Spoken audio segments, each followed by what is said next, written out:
All right, still 2 minutes left.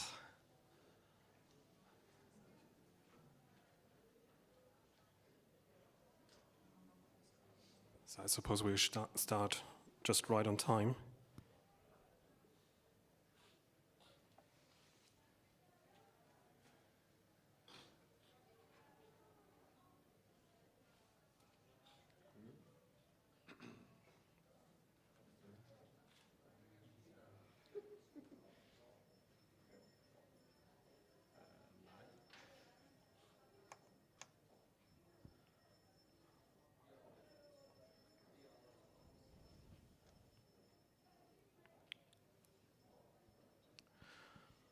All right. Good evening to all of you, and I would like to welcome you to the second part of Fueling the Green Transition. I hope you can hear me well on the back of the room, and I really appreciate that you're participating here despite the late hours. I'm pretty sure that this will be a rather exciting, we will have rather exciting presentations and a panel discussion afterwards. So apparently I'm your host for the second part of the session. My name is Stefan Kowaleski, and to give you a few words about myself, I'm with the German Aerospace Center, where I'm a researcher at the Maritime Safety and Security Lab in Neustrelitz. So in Neustrelitz, we have a ground receiving station which can downlink Earth observation data. And when I think in terms of Earth observation data, this is one of the crucial elements if we think in terms about shipping in the Arctic, and which personally connects me strongly with the theme of fueling the green transition. Having said that, during the first part of this session, we already had a really inspiring and exciting discussion about the challenges with regard to the maritime shipping sector to achieve the rather ambitious goal of the IMO to become zero net greenhouse gas emitting by the year 2050. As we already acknowledged from this discussion, is that regulations is one of the key factors in providing pathways with regard to this ambitious goal. Now, in this second part, we also want to address some practical examples how new technologies, new propulsion technologies, as well as the digitization of maritime shipping can add towards a green transition, but we will also include the need of adding data in a standardized way in order to make maritime operations in the Arctic more safe and environmentally responsible. We want to address these technological aspects again towards the issue of finding effective regulations in order to boost the green transition, and this is also will be part of the presentations that will be given in a few minutes, and will also be part of the panel discussion after the 4 presentations we have for you here. So similar rules apply as with the first part. So there will be roughly about 8 up to 10 minutes per speaker, but we will have the opportunity for the audience between each speech, each presentation to ask questions. But if a question pops up to your mind later, there will also be the opportunity in the panel discussion to interact with the panelists. So now I would like to transition to our first speaker. It's Grete Herlofsen from the Norwegian Society for Sea Rescue. She has been taking over the lead since 2022, and she's rather engaged in several non-profit associations and organizations where she's part of the board, and also was Secretary General of the Norwegian Women's Public Health Association before she took over the lead at the Norwegian Society for Sea Rescue. Having said that, I will give you a warm welcome to the stage and, yeah, hand over the mic. So thank you so much for your kind introduction.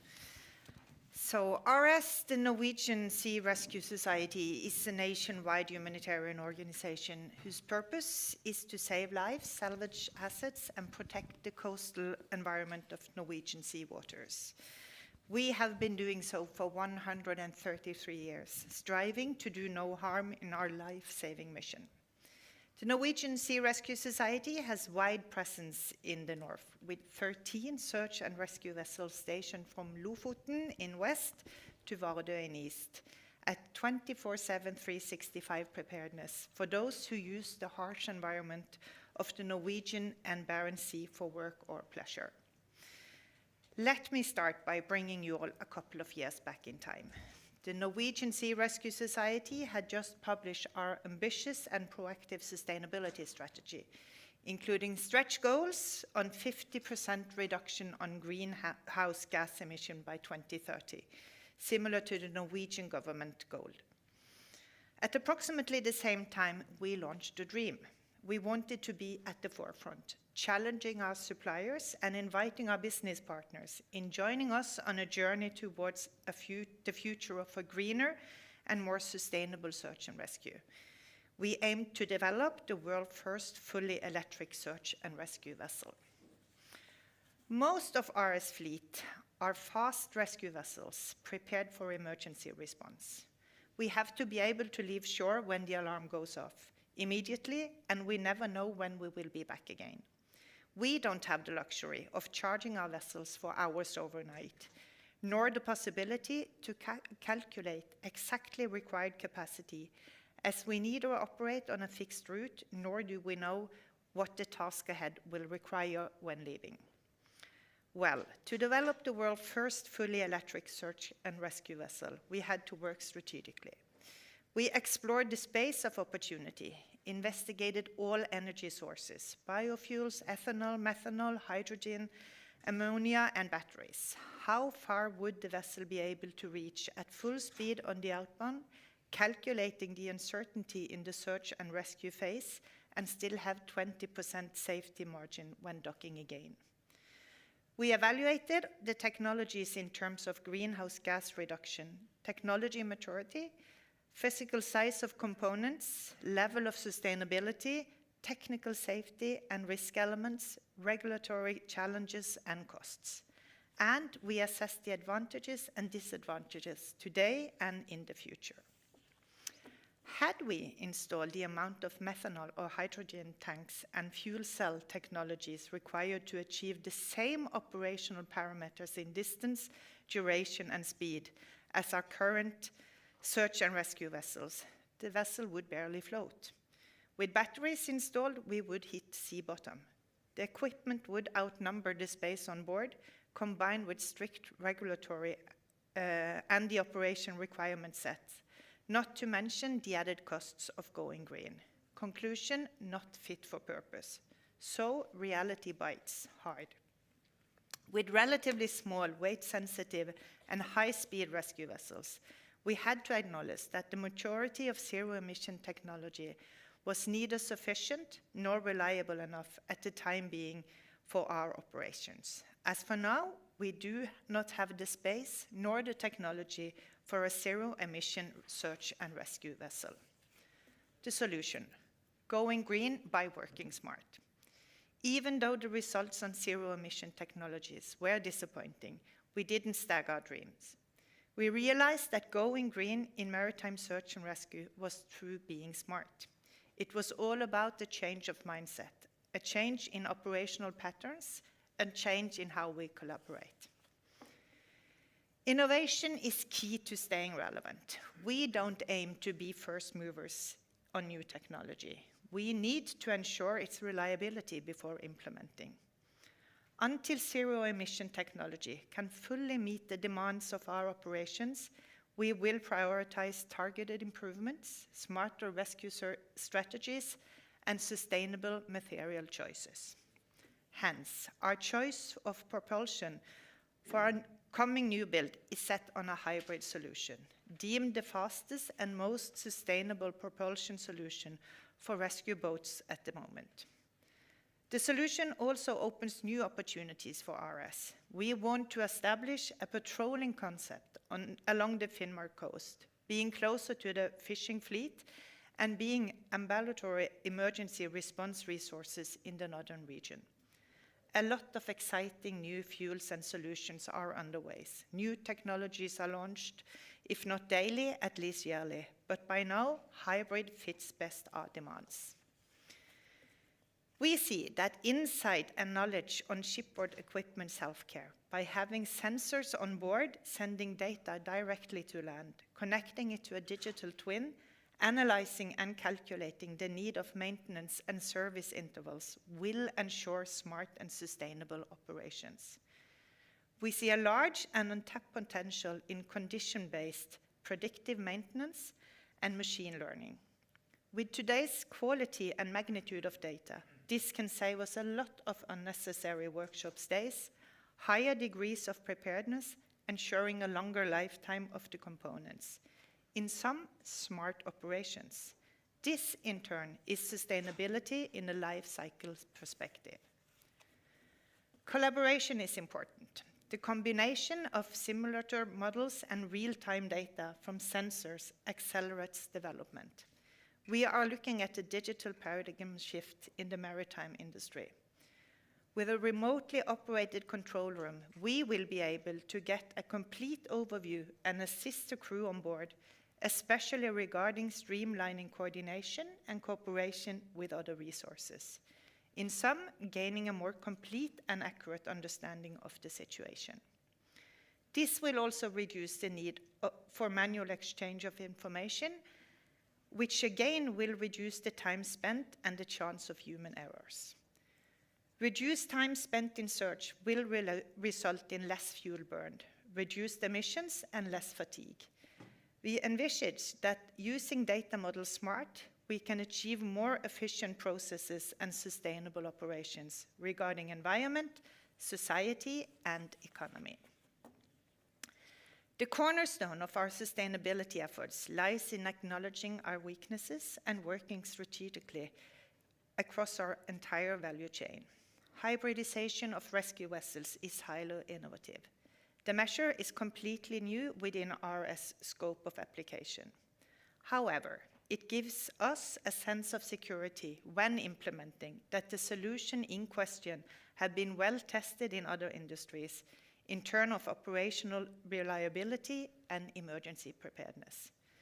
The experience gained from the design, solution, and operation of this vessel will feed into RS sustainability strategy and further develop RS fleet. In order to exploit the vessel's full potential of hybridization, the land-based infrastructure must follow on. We need municipalities, port authorities, and grid companies to join forces to ensure sufficient charging capacities.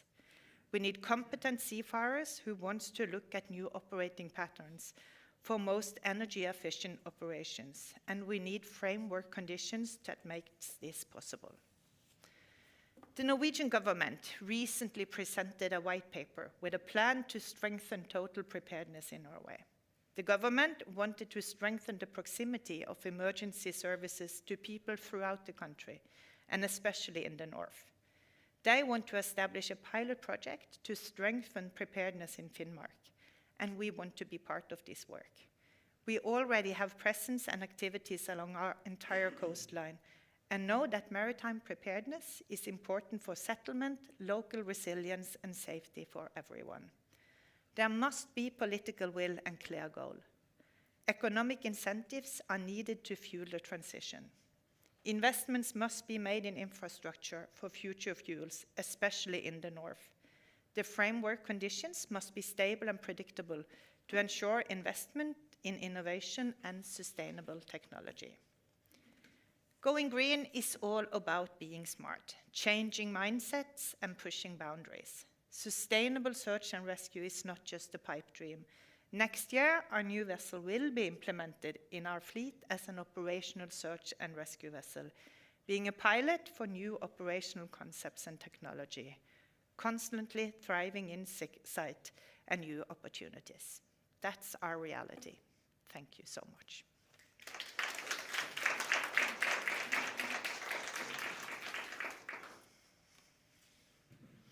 Yeah, thank you so much for this very impressive speech about rather exciting technology we have in front of us.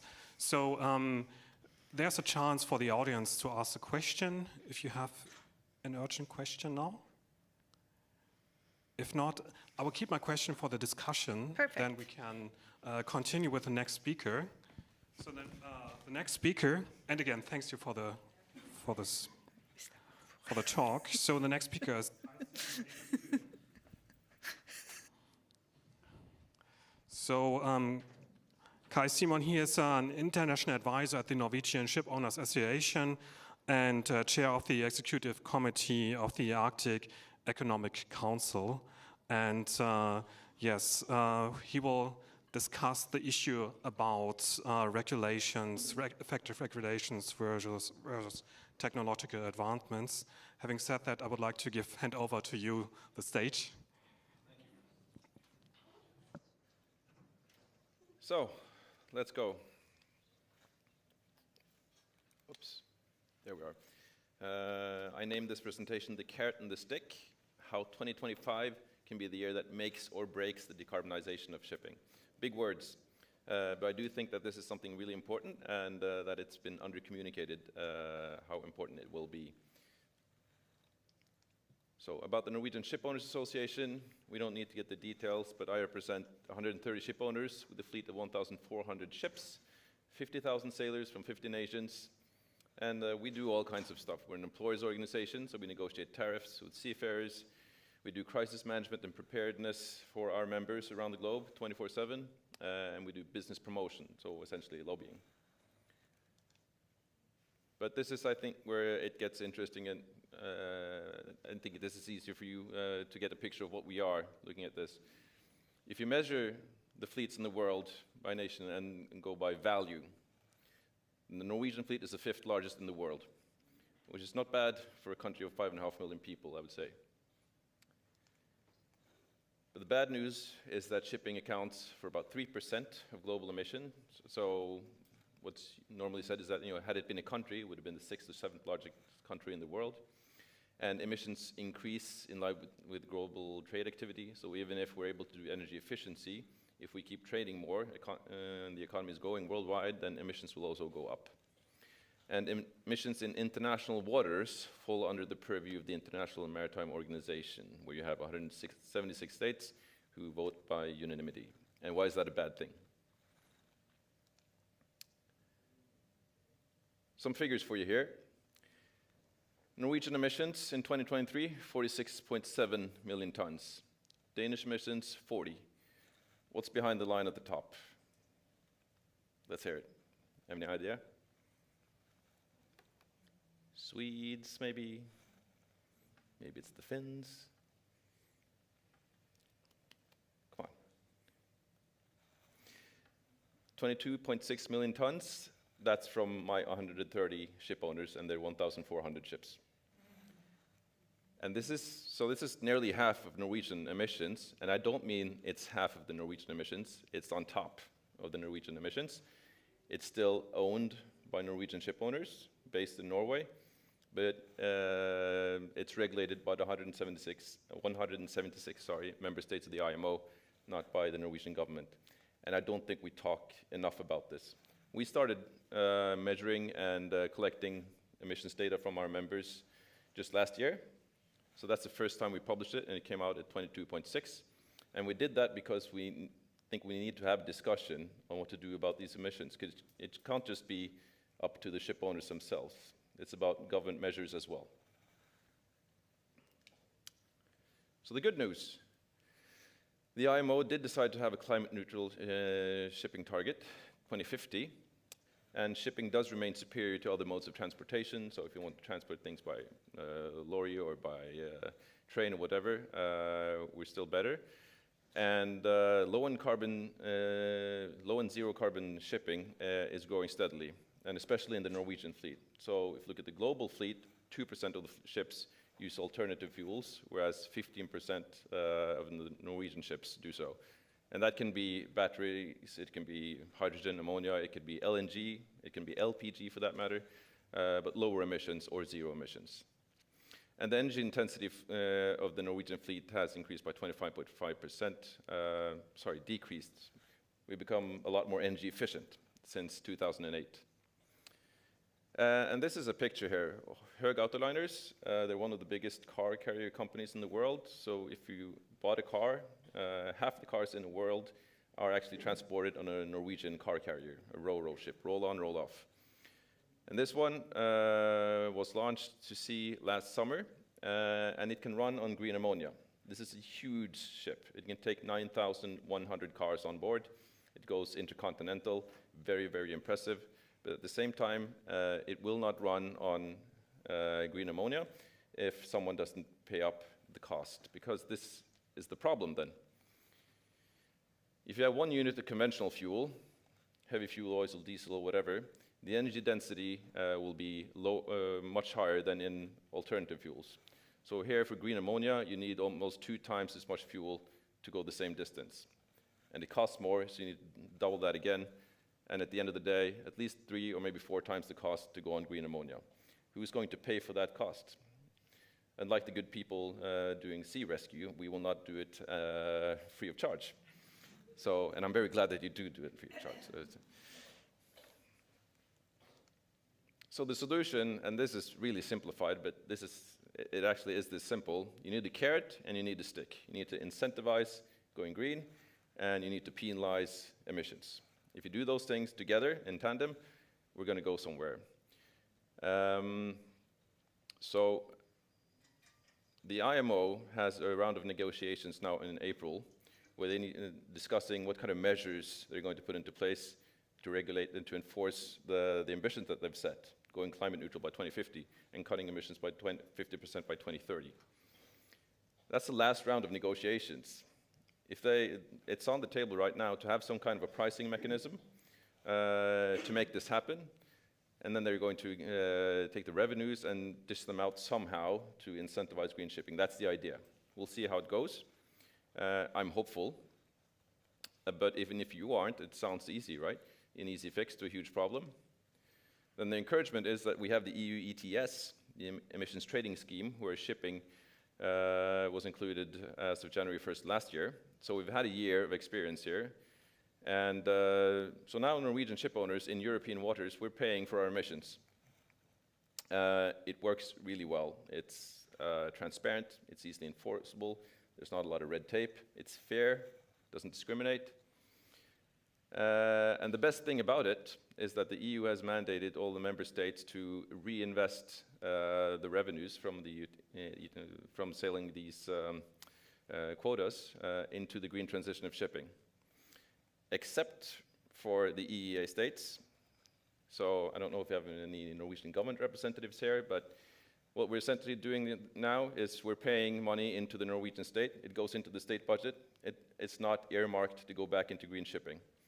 In the EU, it's up to the member states how they do it.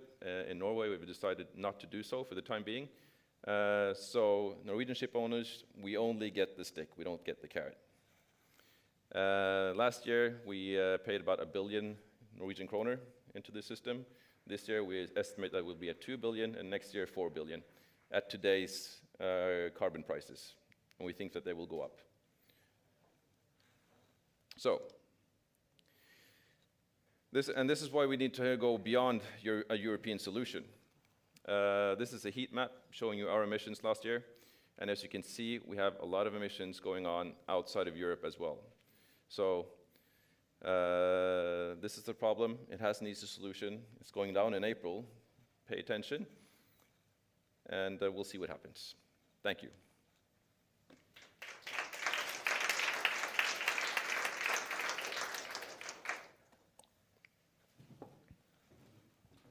Okay, thank you very much for this very intriguing aspect of the carrot and stick approach. Are there any questions from the audience? if not, you have been talking primarily about the increase of cost due to new energy sources. And in the first part of this session, we were also discussing other means such as cleaning hulls, such as implementing state-of-the-art sails to increase energy costs. So what is the perception by the ship owners with regard to these new technologies in order to cut prices down? Yeah. Thank you. So the perception from Norwegian ship owners, at least ones that I'm talking to, is that we need all of the above. But there's a limit to how far you can push energy efficiency. So if you look at Höegh Autoliners, their ships, I think they're about as efficient as you can get without going completely green. And you know, the aim here by 2050 is to go climate neutral, 0 emissions. When our members buy a ship, they buy it to last for 20, 25, 30 years. So 2050 is not that far away. All right, thank you. So I would like to introduce the next speaker. It's Christian Haas. Some of you might already saw an earlier presentation of him. So Christian Haas, he's a professor of geophysics for sea ice at the University of Bremen, but also the lead of the sea ice section at the Alfred Wegener Institute. And yeah, he's an expert in ice-going expeditions. And so by having said that, I would like to hand over to Christian. Okay, thank you, Stefan, and good afternoon. This is a bit difficult spot here. Yeah, I wanted to talk about quite a different subject and also maybe take a little bit of a step into the future when we expect more shipping in the Arctic to happen, and the Arctic being defined, you know, by its sea ice cover, actually. Because I'm going to talk about activities to improve the underway monitoring of sea ice conditions for economical, safe, and environmentally responsible shipping in ice-covered waters. And while underway measurements of atmospheric properties or even water properties are already routine, observations of sea ice properties and sea ice conditions are not. And I would also like to acknowledge my co-workers, Jan Kubicek and Franz von Bock und Pollach, who are with the Technical University in Hamburg with the shipbuilding and naval architecture departments. And this image already is from a ice-going cargo vessel in Canada, resupplying some of the mines in northern Quebec. Shows you, you know, the situations, of course, ships can get into and that should be avoided. And in order to avoid those, some, you know, better information about ice conditions and some sort of early warning and guidance for better routing are important, which is part of the aspects of what I'm going to talk about. I already said the expectations, and as a matter of fact, shipping in the Arctic is already increasing, and whether we like it or not, there will be increased shipping even in the very high Arctic and going through the sea ice. And even though shipping may be focused on the summer season, the sea ice will remain unpredictable. There will be sea ice in the summer season, if not year-round, because in order to be really feasible, shipping, you know, should take place the year-round, maybe, which is what the mines in Canada, for instance, face, and the oil and gas extraction along the Siberian coast. And so improving that whole shipping system, making it more sustainable, more safe, is important. And as I said, whether we like it or not, all we can hope is that the shipping will be greener. So one of the most important properties and parameters to consider when sailing through ice is the thickness of the ice, of course. And the thickness of the ice is not easy to predict and to understand because it's very variable and it depends on the different processes that act on the ice. And while shipping through the thin ice, you know, that forms in open leads is easy, of course, what is very tricky is the sailing through the thick pressure ridges, which are hazardous and cause delays, to say the least. So ice thickness is the essential climate sea ice variable that's dependent on the environmental conditions acting on the ice. Ice thickness is the most important parameter for ship performance and safe operation. The thicker the ice, also the more fuel we need, obviously. Ice thickness is a key parameter in route forecasting models for strategic long-term route planning and tactical short-term forecasting and planning, as we will hear in the next talk, actually. And it's a ship design criterion. So the better we can design ships, the better they sail through ice of a certain thickness and the less fuel they need. So what I'm going to talk about is, and wanted to show you as a demonstration of what is possible, is the SIMS, the Sea Ice Monitoring System, which we have operated and developed over many years. Most of you will probably know the Arctic, the Alfred Wegener Institute, the German Polar Research Institute, operates the Polarstern, which is one of the most powerful and capable research vessels still today, even though it's actually 40 years old and doesn't comply with many of the environmental requirements. So it's getting exceptions, and we operate in the Arctic and in the Antarctic, and this is the ideal platform to develop such monitoring systems. However, we use other ships frequently as well, and most recently we have used the Kapitän Dranitsin, for example, who resupplied the Polarstern during the Mosaic project, which was the overwintering of the ship, of the Polarstern near the North Pole year-round in the polar night, and we carried out 2 resupply voyages with the Kapitän Dranitsin in the middle of the winter. And most recently, and maybe as the advent of the future in the Arctic, there is the Commodore Charcot, a French cruise ship that carries us regular cruises to the North Pole, which is actually run with LNG, liquid natural gas, which we haven't seen as one of the future fuels, actually, because it has some benefits, but not many. And so why I'm showing these is because all these platforms provide all these ships provide ideal platforms to develop sea ice monitoring and also to demonstrate this and implement this more routinely for the future. And so what you can see is all these ships, when we use them, they carry this instrument in front of the ship, which is the core of the whole monitoring system, which is an ice thickness sensor. And the ice thickness information gets displayed on the bridge in real time. And on the Commodore Charcot, the display of the ice thickness graphs and the numerical displays is a firm part of the navigational display on the bridge. The officers like it. They really are interested in learning how their ship performs through the ice. They are, of course, interested in avoiding heavy ice encounters. And, they have a little bit of a competition, because when the ship gets stuck, if the ice is thick, then it's not their fault. If the ice wouldn't be thick, it's their fault. So in brief, the core of the sea ice monitoring system is called electromagnetic sounding.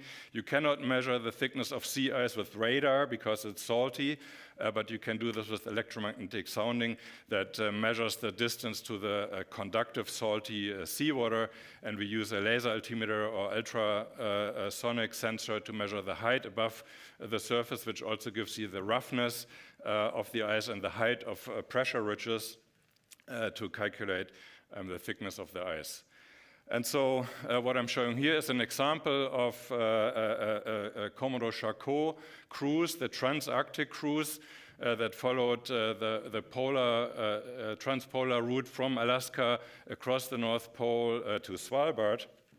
And what you see in colors is the thickness of the ice, which is shown here with thicknesses between 0 and 80 centimeters. That is not very thick, but it's the average, the mean thickness over an hour of ship operation.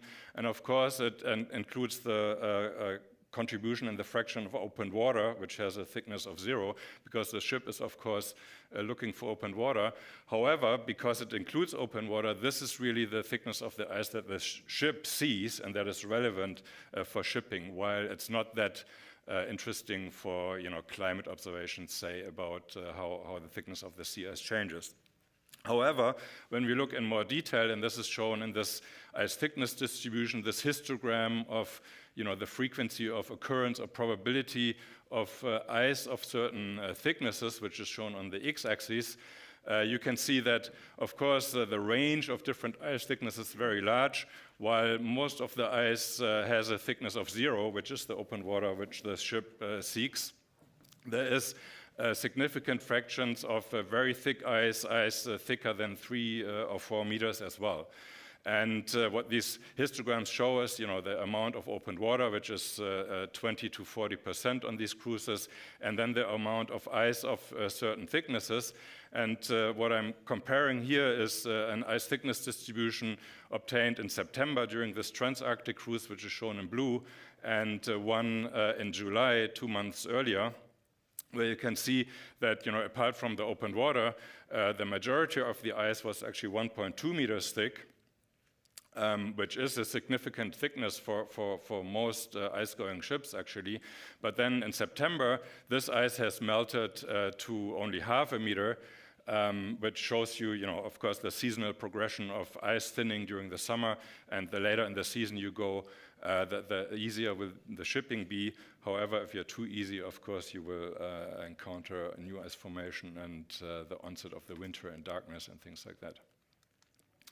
So this is another example of just a 6-hour-long record of ice thickness. Again, you see the most frequently occurring ice thickness was about 1 meter here. This was in September 2021. And you can see the large variability of the very thick ice, the pressure ridges, and then the very thin ice in the leads, the open water. And on top is shown the speed of the vessel. And it is quite remarkable. The average speed of this ship, the Commodore Charcot, is about 8 knots going through the North Pole. That is quite spectacular and only topped by the nuclear icebreakers, the Russian nuclear icebreakers. You see all the variability. And most importantly, you do see this clear correlation, obviously, between thin ice and high speed, and very thick ice and very low speed, to the point where the ship gets stuck. And so this, of course, provides important information about the navigability of waters and helps the ship design and also the operation of the ship to navigate in the most efficient ways by avoiding the thick ice and improving ship design. While I talked about ice thickness so far, I just wanted to mention, and this is actually what other groups have developed as well, including Katarina Kim's group here, which I show in the top. We can complement the ice thickness measurement, the most important parameter, with a laser surveying of the surface roughness and height of pressure ridges of the ice, which you can see here. This is showing an animation of, you can see from the front of the ship looking backwards without showing the hull. This is a laser scanner that scans downwards as the ship progresses through the ice, and you can see different ice flows and ridges, and then of course this can easily be complemented by photographic or video footage that provides you a better context of the ice conditions, and including the amount of melt ponds, which is another important climate parameter as well. And obviously, to merge all these data sets, there's opportunities for new technologies and artificial intelligence and things like that. So this is my last slide here. So in the future, our idea really is to equip most, if not all, ice-going vessels with a kind of ferry box, which requires that we still improve the technology and make it more rugged and more transferable. Ferry box for environmental conditions, which then also will be a real-time system to observe ice conditions, which then can be used to for route planning of the whole fleets of Arctic vessels, whosever owner they are. hazard mapping and climate monitoring. And I think what we envision is something like the Ship of Opportunity program. That's a program coordinated by the Global Ocean Observing System or Global Climate Observing System that uses ships of opportunity, commercial and research vessels to carry out spatially distributed measurements of environmental parameters, in this case ocean parameters, which also of course requires a data transmission system like the AIS or Global Telecommunication System of the World Meteorological Organization, and data archives and dissemination systems to distribute the information in the maps. Or another example is what's already common practice in aviation, actually, to use the scouting vessels to provide that information for other vessels to follow either, or to decide to go different routes. And for the atmosphere, this is the IOGOS, the in-service aircraft for global observing system, which on its own terms uses commercial aircraft, will be a crucial pillar of the global observing system, supporting societal needs for a greener and more sustainable future. And here you go, talking about the greener future. Thank you.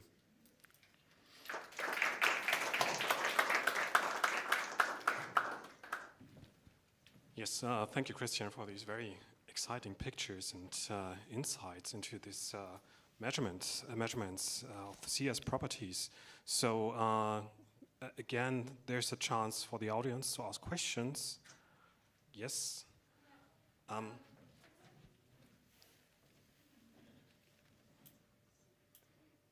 we appreciate if you could say your name and your affiliation. Thank you. I'm Julie. I work for Arctic Frontiers. I'm wondering, it's quite an ambitious goal to have all ice-going vessels equipped. So I'm wondering, where are we now?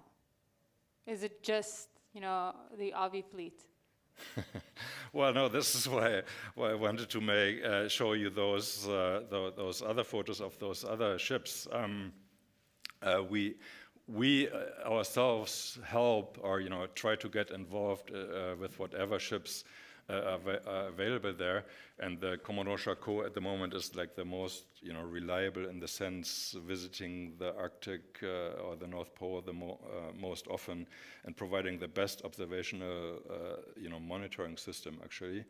But for example, we are working with the Polar Institute to equip the Kronprinz Haakon, their vessel, and we are happy to engage with. We have been on the Odin, and whatever ship we know about. And I'm not the big politician and coordinator that brings all these things together. We need some umbrella organization sort of thing that overlooks this and helps with the coordination and things like that. Yes. There's another question. So the mic is okay.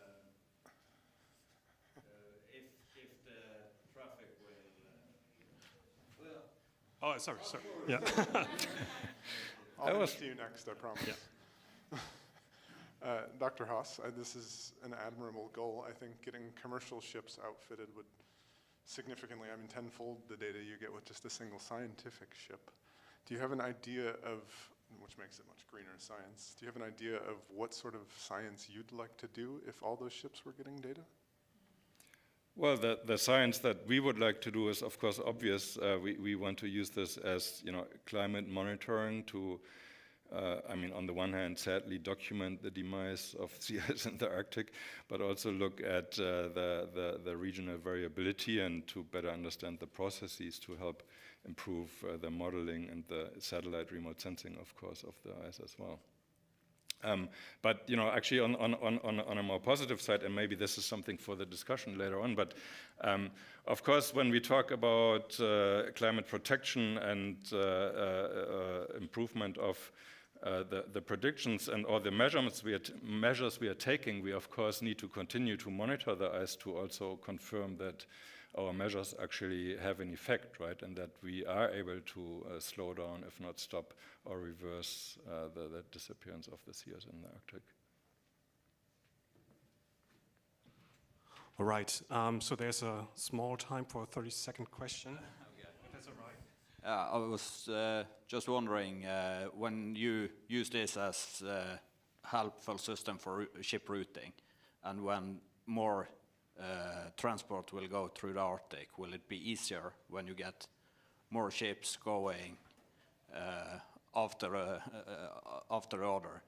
Will it be less sea ice, will it be like open water if you get ships there all the time, Okay, that's a very good question. So yeah, exactly. An icebreaker breaks the ice, right? And when it's broken, it's gone. Well, but it's not. And in fact, that is a good question that we discuss a lot. In fact, will increased shipping destroy the ice essentially? And I think the answer is it depends on the scale of the shipping, right? Of course. If there's so much shipping that the ice has no chance to reorganize and redistribute, then it will make an effect. And we can actually see that in the Baltic, because in the Baltic there's so much ship traffic at times that it actually does impact the sea ice. But I would say in the Arctic that's a long way to go. However, there are, of course, all the other environmental impacts that we are afraid of, more emissions, more other environmental pollution that will have a negative effect on the ice as well. Right, thank you very much.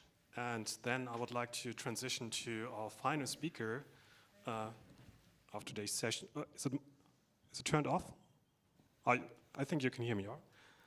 Hello? Yeah. Okay, right. So our final speaker of today's session is Anja Frost.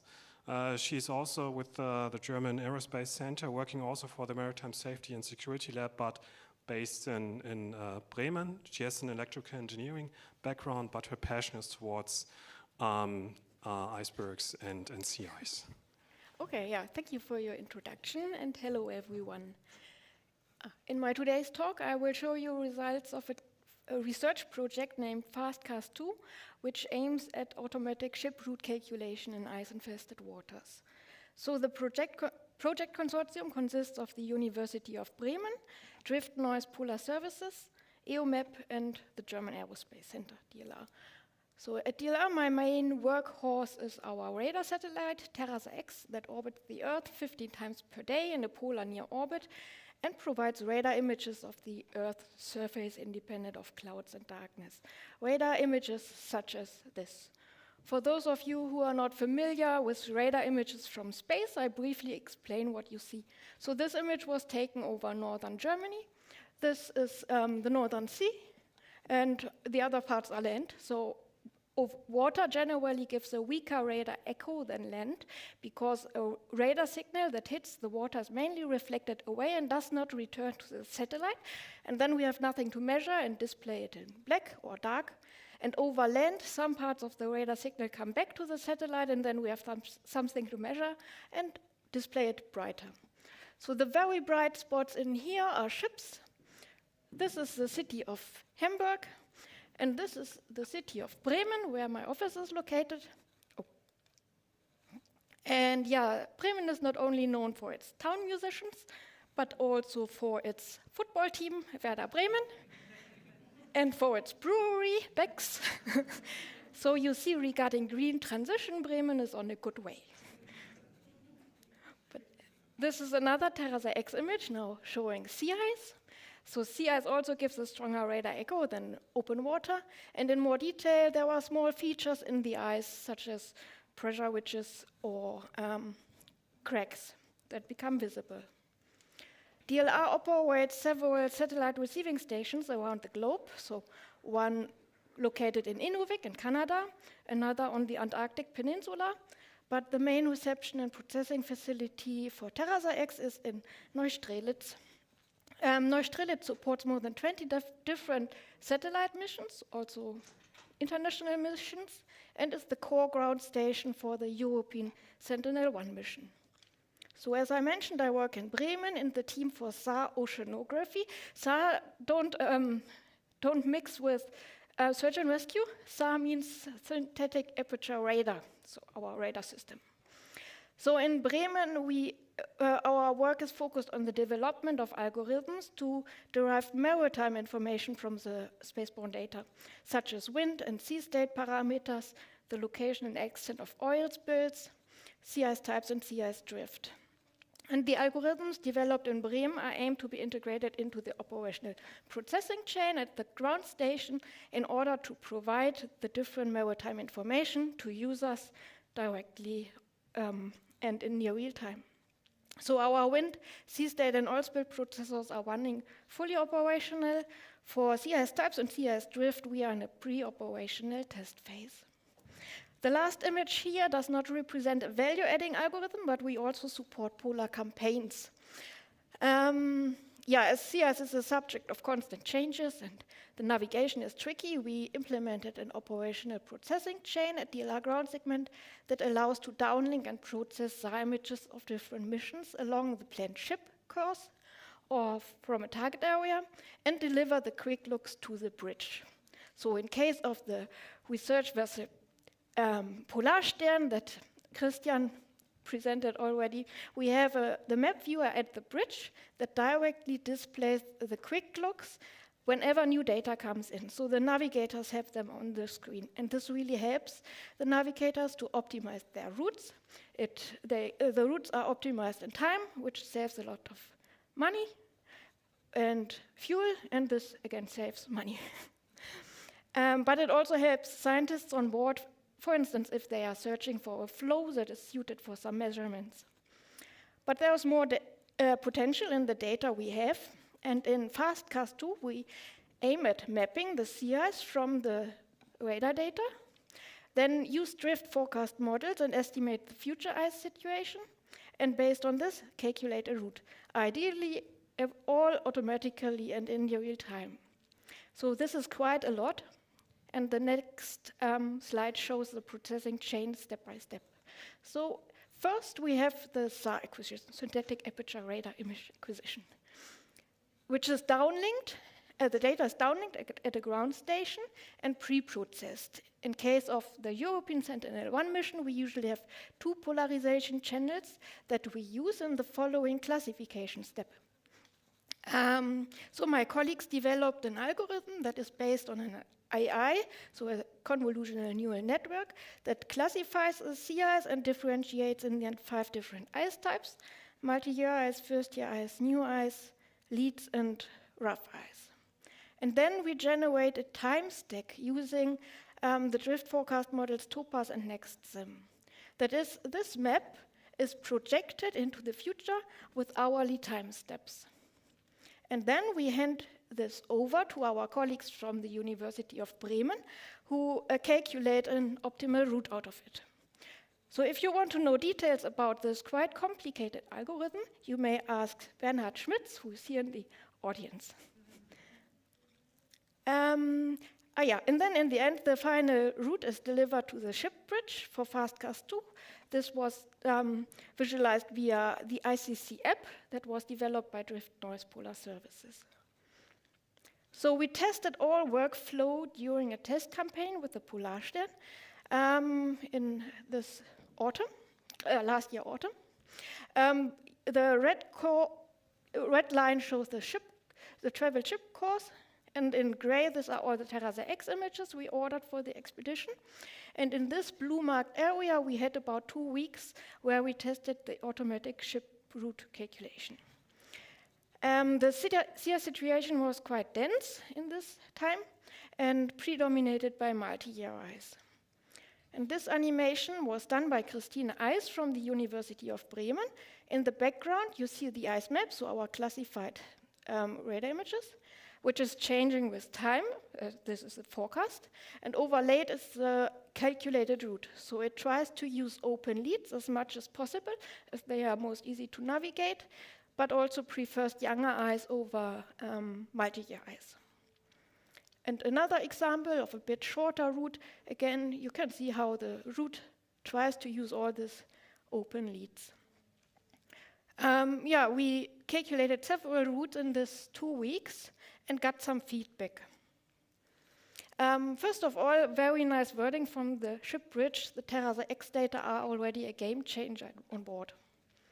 Then I'm quite happy that the crew from Polarstern is open-minded to new technologies and welcomed the automatic route suggestions. Also due to the fact that a colleague from Drift Noise was on board and pushed the service. We had some difficulties in coordinating the departure time. That is the time when Polarstern leaves one ice station for going to the next, as things in Arctic change rapidly, and especially if there are many teams on board whose work is dependent on the sea ice and the weather conditions. So we learned that long journeys rather benefit from the automatic route suggestion. And looking into the future, so far we optimized the route in time, so search for the fastest route, but I would like to optimize it in emission reduction, so search for the route that produces lowest emission. And this concludes my talk. Thank you for your attention.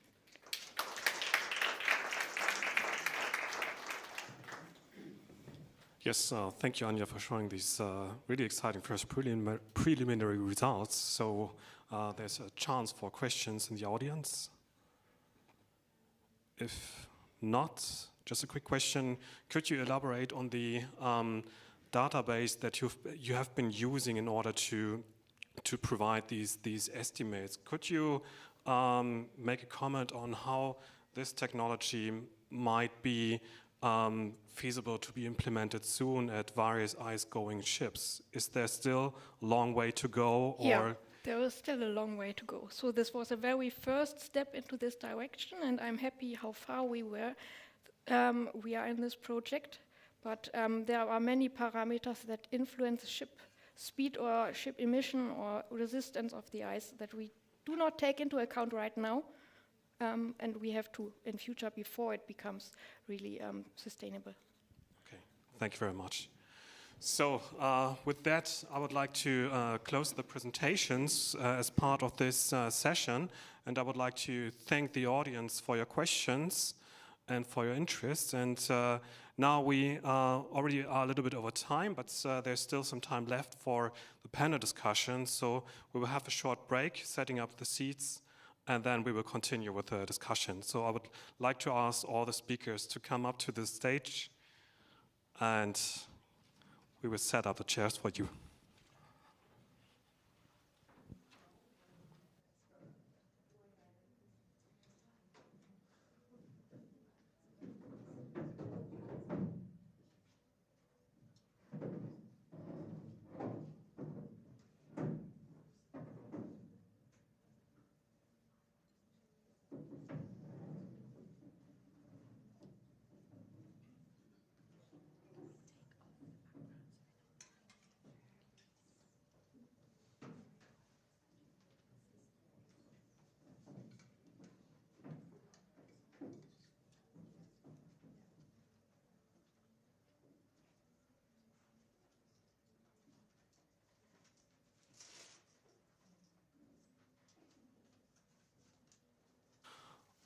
All right, so I would like to start the panel discussion with the first vital element of implementing new technologies, and that is finding trust, building trust for such new technologies. And this is a question I would like to address to the whole panel, but I would like to start with Grete first.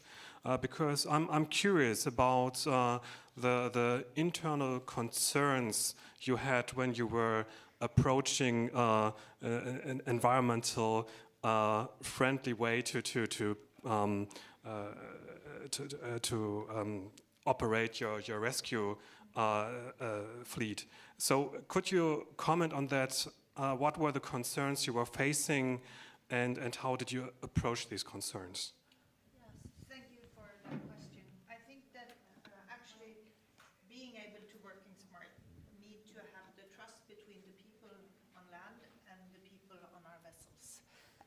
And technology only takes us this far, because it's all about people, actually. You can have a lot of very clever, bright people that do develop new technologies and new digital ways to operate. But you need to have the trust between the technology and the people actually in the operations. And I think actually in the maritime industry, we are quite forward-leaning when it comes to developing ships and new technologies and new ways of using digital solutions. But we are quite conservative when it comes to developing people. We have a lot of seafarers in our fleet that actually inherited their interests in being seafarers from their parents and grandparents and have been growing up in families where seafarers has been part of the history for generations back. We also demand our crew to actually work 4 hours on the ship, and then they have 4 weeks on the ship, and then they have 4 weeks off. This is not quite compatible to a life work balance in a modern society. So I think we actually, to be able to get the most out of the smart way of working, we need to see both people and technology and digital solutions collaborating in a better way than we do today. Okay, that's a very nice statement. Of course, in the audience, if you have any comments or question related to this, raise your hand and you can interact with us. Could you briefly mention, so you planning to implement this hybrid propulsion technology. To what extent does this technology require training of staff and getting used to this new technology? Okay, the new vessel that we will implement in our fleet in 1 year will be 25% bigger than our biggest vessel today. And that will require training of the staff, comprehensive training of the staff. But it's also a really, really safe and fantastic platform that we will introduce to the fleet, which our staff on board probably will look into with expensive interest, because they will feel safer. It's better built to actually operate in the harsh environment in the northern part of Norway. They will have better conditions living on the ship, and they will. I think that they will see the ship as a better station for working. But definitely, we need to train our crew to actually being able, one, to actually operate the ship, but two, to tap into the new technologies and the new solutions that the ship will serve. Right. Thank you. Just connected to this, I'm just wondering. So, if you are approaching other sea rescue organizations, how is their approach, and how do you compare your own position with them, and what is your exchange in between these organizations? Yeah, we have quite comprehensive cooperation with our sister organizations, both in the Northern Europe countries, Canada, US, Australia. None of them have been able to actually launch a zero fossil or zero emission search and rescue vessel, but we do learn from each other. We see that the Swedes are developing technologies that we can learn from. They have been testing out some of the parts that we will implement in our new vessel and have some learning already. So there are quite learning from our sister organizations in the western part of Europe. Right. Thank you. Very nice. So I would open up the question to the other panelists.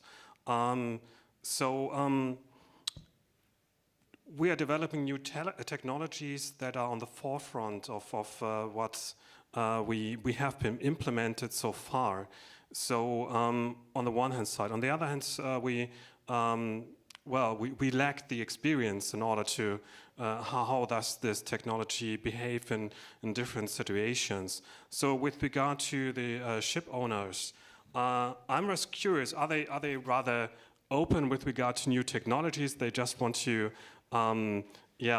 make use out of it, or is there other concerns like, well, now I'm testing something, new propulsion technology, for instance, and in 10 years it won't be supported anymore, so I would be interested in your opinion.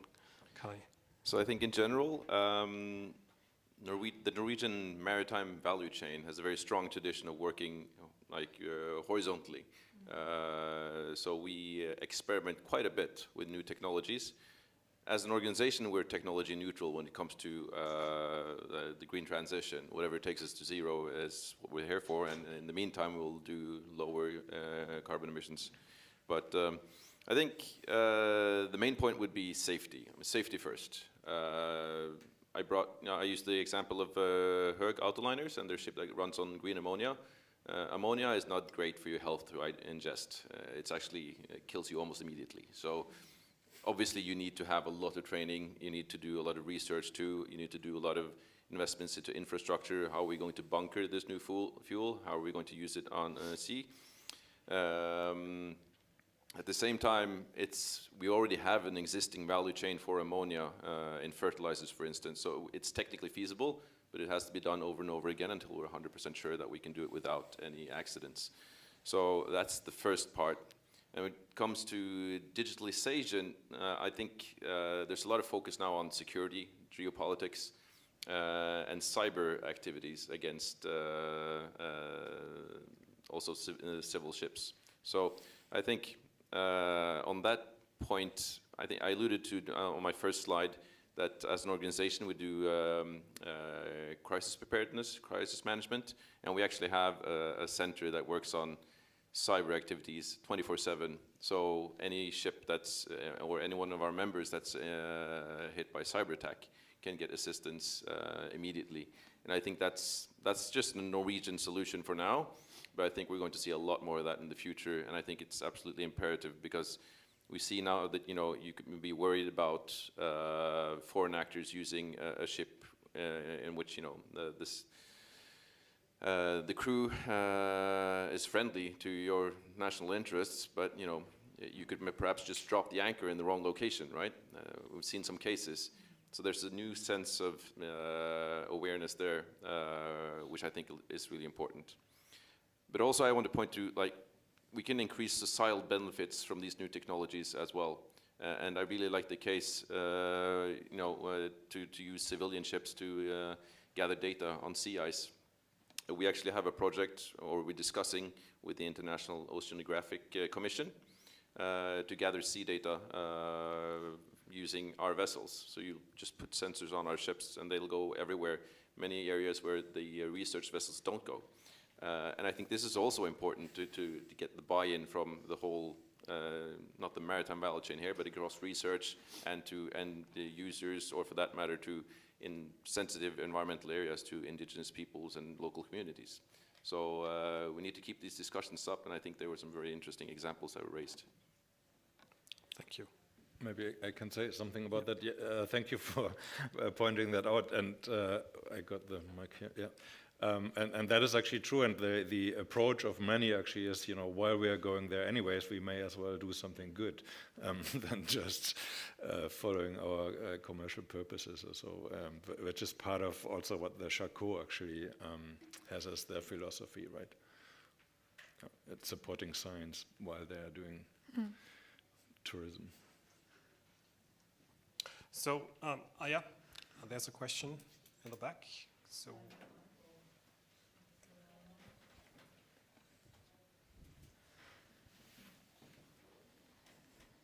Thank you. My question is addressed, I guess, to the research side of things, but also the business angle comes in.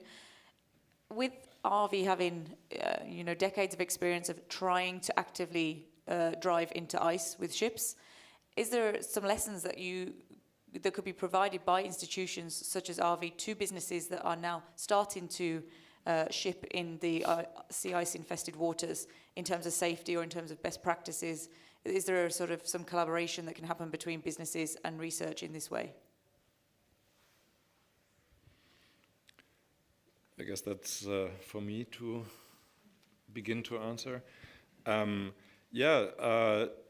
As part of and I can't remember if this was today or yesterday, but there was already discussion of the IMO Polar Code. And so in order to better regulate and provide guidelines and make shipping in the ice more safe, there is a whole range of new IMO regulations, which is called the Polar Code. And part of that is, equipping ships with the right instrumentation and providing training. And so, you know, and this is not only for, like, we are not actually operating the ship ourselves, but some other shipping company, Lice Shipping, operates the ship for us. So they have a whole range of experienced crew, and they're engaging in training of other ships as well. And the panel we had yesterday here about, there was Duke Snyder from the US, one of the most experienced ice pilots. You know, he has a company too that helps other shipping companies to develop that expertise and train them in sailing through the ice. Okay, thank you. So I'm wondering if we, so you had this idea of establishing a ferry box which you can connect to a fleet of ships. If we think about efficiency of polar shipping, I mean, I assume that it takes more than environmental properties, but also properties of ship performance. So I'm just wondering, do you see if that's maybe even the at least as important as capturing these environmental effects? And if so, is there probably a more challenging approach for ship owners to convince them to publish these data and to make it available, publicly available? So that refers to well, to you, but also to the ship owners. Maybe, yeah, maybe I can take a lead in this. So that's a delicate question, because fuel consumption and, you know, performance of the ship is a holy secret of many ship operators. But yes, that is the way to go. And I mean, you know, well, ice breaking will remain heavy, dirty business somehow, because it requires, I mean, so much brutality and force to go through the ice.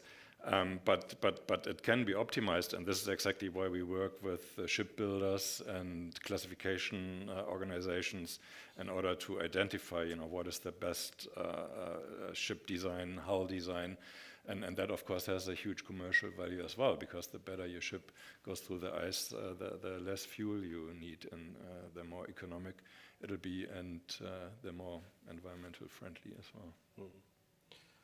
So, Grete, you mentioned that you are also employing digital twins in the process of elaborating the best concept for your research, for your rescue vessel.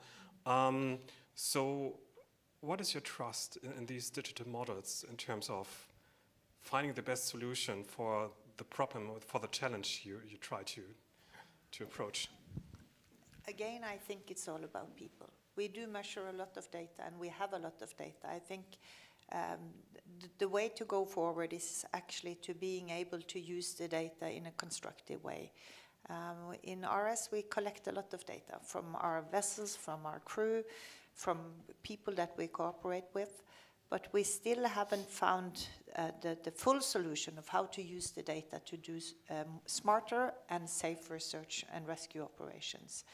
And we tend to say that we go out when we say to other ship owners to go in, because when the weather is really harsh, that's when our search and rescue vessels are needed.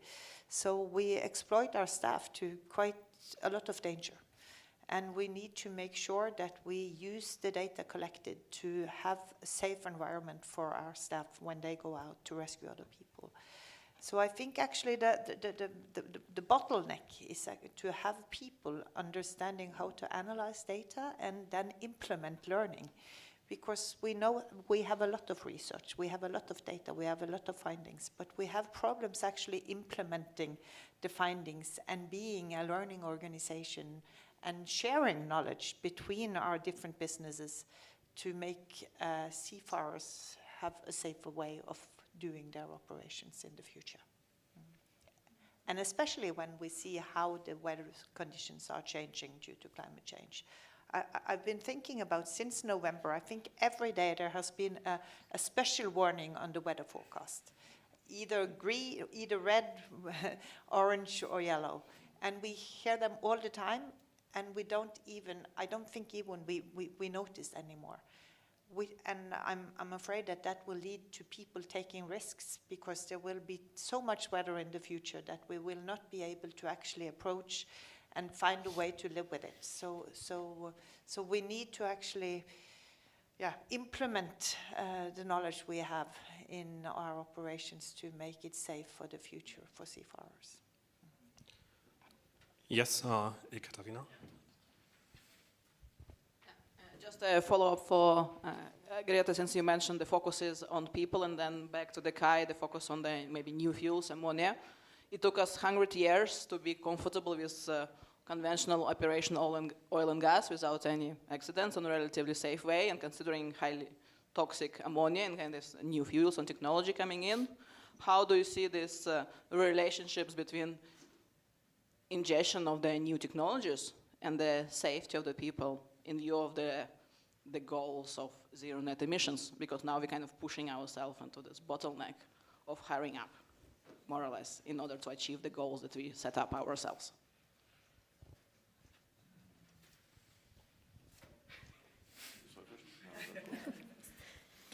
So we'll only do it when we know it's safe. I think safety standards have thankfully changed quite a bit over the last 100 years. But there are questions to be answered. We're still experimenting with new stuff. And not everyone will meet our safety standards, but I'm not the one to say which technologies will and will not reach that level of safety. I think I just echo what he said. Safety first, definitely. So if we speak in terms of safety first, and we think about new technologies that also incorporate artificial intelligence, which can be sort of a black box. You cannot really predict what this technology is. Is it telling you what you want to hear, or what's the actual truth? So Anja, you were using forecasts based on products that have been generated with artificial intelligence. Could you give a comment to us? How do you trust these products that have been produced, and what do you see is necessary in order to give these products not this black box appearance to the end user?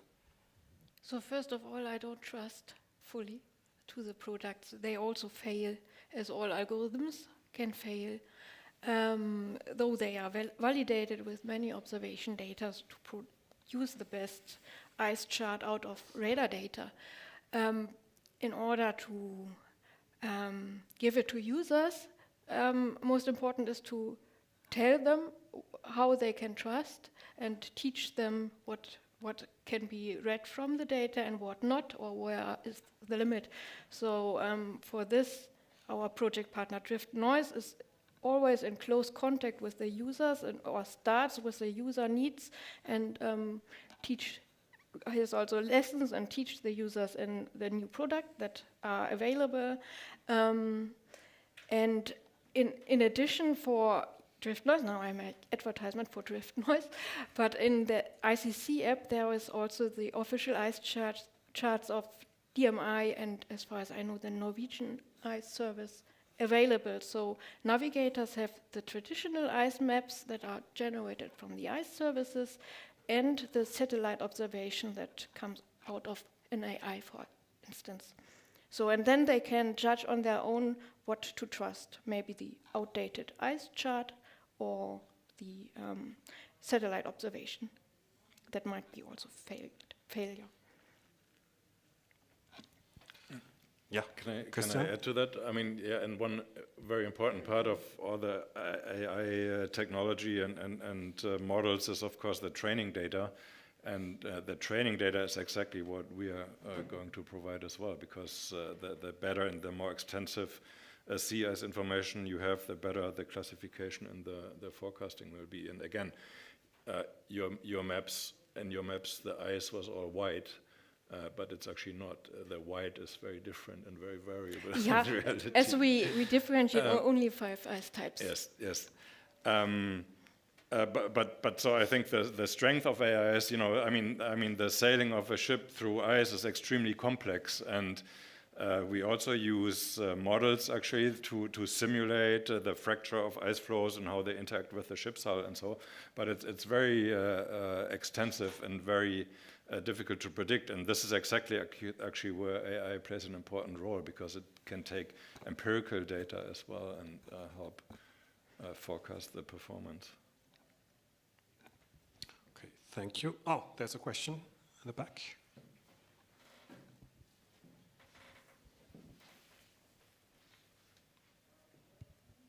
That's a great segue. I have a related question for the radar data. And because AI, despite being buzzwordy, that's the exact strength. You can pull correlations out of different data sets that might not be obvious to a researcher. Do you have plans to do things like sensor combinatorics? You have the radar data. You could combine that with other information from all sorts of different sources. Do you have a kind of roadmap or an idea of what you'd like to do? So we combine radar data with, for instance, optical data to get more information about the sea ice and classify it in a better way. And we also combine with altimeter data, so actually we do research in estimating freeboard from radar data. And specifically for the real-time forecasting, or the real-time... Forecast. Sorry, for the real-time information for navigation. Yeah, near real-time, yeah.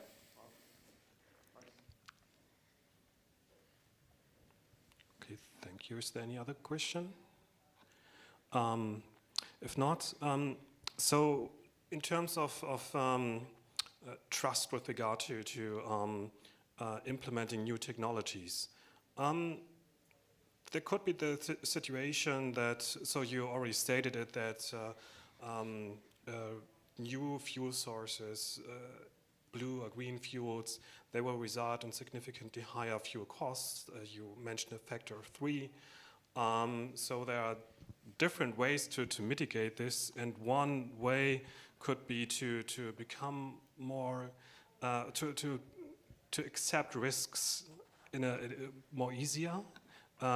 When I'm thinking about the fishery industry, for instance, that is operating at the marginal ice zone, for instance, that if they are under pressure to save fuel, they may accept higher risks. So this question relates to Greta and Kai, to both of you. So to Greta, what is your actual concern with regard of the green transition leading to a higher acceptance of risk and therefore also to a bigger challenge to your organization? Yeah, definitely. Good question. At the Norwegian Sea Rescue Society, we have 20% of our income from the Norwegian government, and 80% we need to collect ourselves. So we have a lot of small and major donors that actually support us in our operations and running the organization financially. But we also see that actually being present in small municipalities in the northern part of Norway is vital to having people living there. If you come to Havøysund, which is a small municipality in the very northern part of Norway, there lives, I think, 900 people in Havøysund. Most of them are connected to the fishing industry.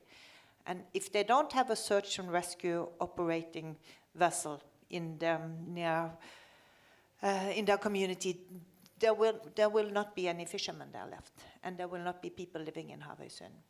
And actually making sure that the green transition and in our effort to be more sustainable doesn't actually have a negative consequence on people that are dependent on living in small municipalities and using the sea is of highly importance when we do develop our operations and trying to be more sustainable. And actually the new vessel that we will implement in our fleet, which will be a hybrid solution vessel, will be able to be closer to the fishing fleet, because we will be having a patrolling concept instead of being on shore and then going out if the alarm goes off. So we will be closer to the fishing fleet, and hopefully that will lead people to use the sea in a safer and more environmental way. But your question is really good. We need to balance a lot of different conditions when we find the perfect solution for the future. And again, we need to set safety first. Thank you very much. Sure. So from our side, the ship owners, they will take commercial risks when they do these choices, right? You're buying a ship, it's going to sail for 20 to 30 years. So Höegh liners, they bought 13 of these massive ships. They don't have a sufficient source of ammonia yet, right? They're planning to get it done by the time the ship is ready to go. So that's a big bet on their behalf, right? On the other hand, they're very, very restrictive when it comes to risk in terms of their crew. So the majority of our members, and I would say almost all of our members, do not, for instance, see the Northeast Sea Passage as a viable, commercially viable or operationally viable route in the foreseeable future, even if the ice melts and even if we get these models for increased efficiency through AI, etc. Mainly because of what was alluded to here is like large stretches of that distance are not covered by good search and rescue capabilities. I see it's very reassuring to see these two men with the red jackets. You feel safe when seeing them in the room. You don't see any men in red jackets for very long parts of that distance along the Northeastern Sea Passage. So I think it's commercial risk, yes. We're taking big bets, but when it comes to the health and safety of our crew members, no. Okay, that's a clear statement.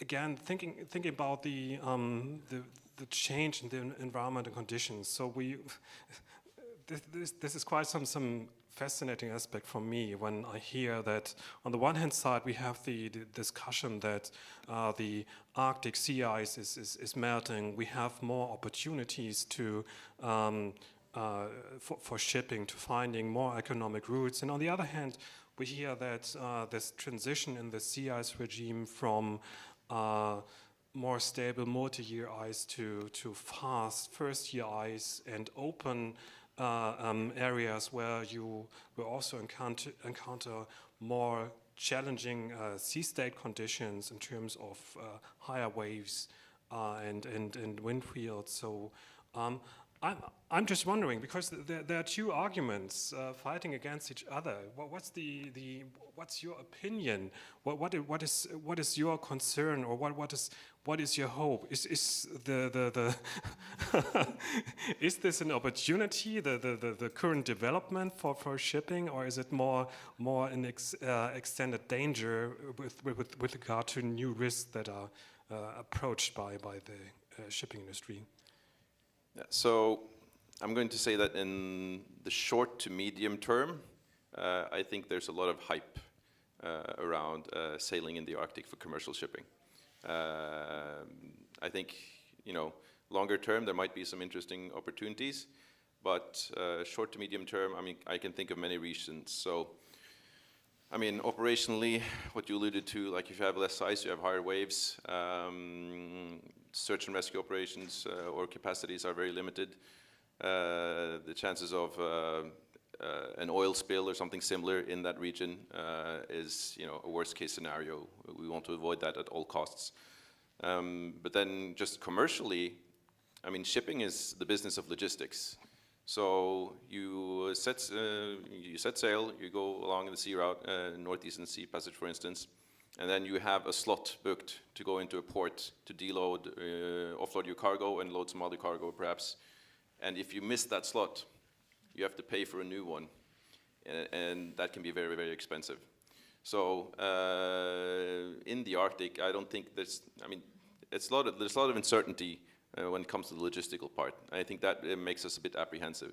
So it's interesting to hear about artificial intelligence, because maybe that's something that could change those considerations.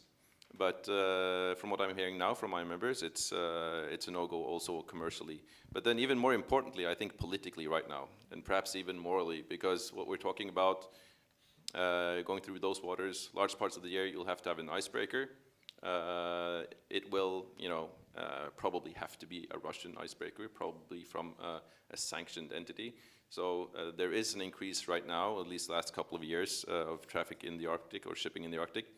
Large parts of that are the so-called shadow fleet, so they're shipping sanctioned Russian cargo, and that's just not something we can be involved with. Okay. Thank you very much. So I think we have, is there, there was another question, yeah? Yeah.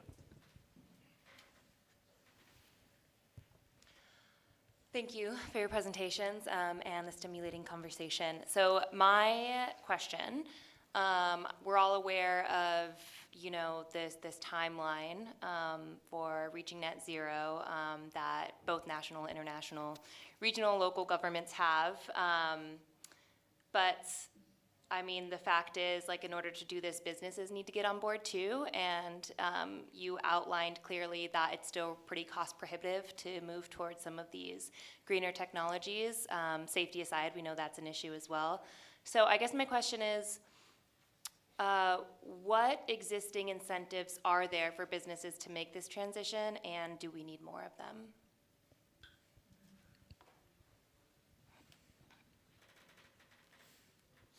Thank you for asking that question.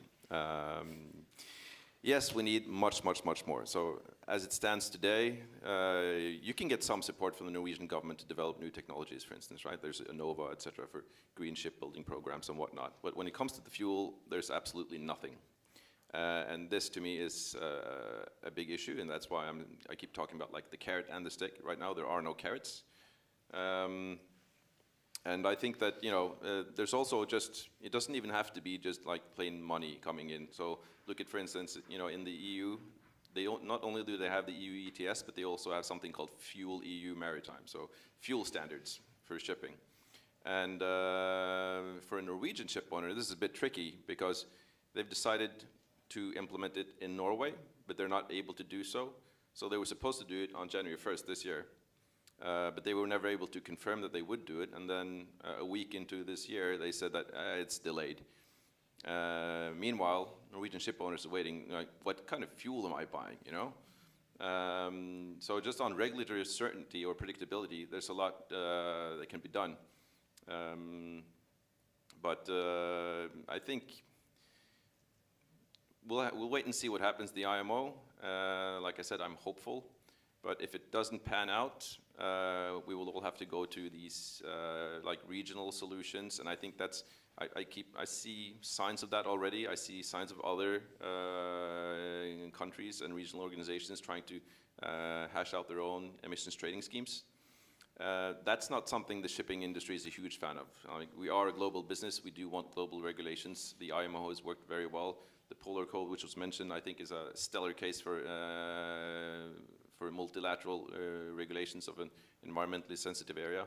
But I also think, at the end of the day, you can be a bit upset with the IMO saying they don't do enough, that they're slow. 176 member states that vote by unanimity. And you can say that, that's the lowest common denominator. I have a background as a diplomat. I happen to think that, common denominators is what we're going after. That's where money's at. And so if the IMO does something, anything, that will be a huge push in the right direction. And a lot of our companies or our members will move into this. I think just as an example, we set the target of going climate neutral by 2050, 4 years before the IMO, just the Norwegian ship owners. So this is something that we really want to do, but we will not get there on our own. Okay. Excellent statement, and I'm afraid that we already reached the end of our session. So I think the clock is wrong there, or isn't it? If we still have some time. Minute and a half. 2 minutes over. Yeah. Yeah, we have to come to an end, but yeah, I would like to thank very much our speakers and the audience for this really inspiring and exciting discussion about the green transition cross borders. So thank you very much for being here.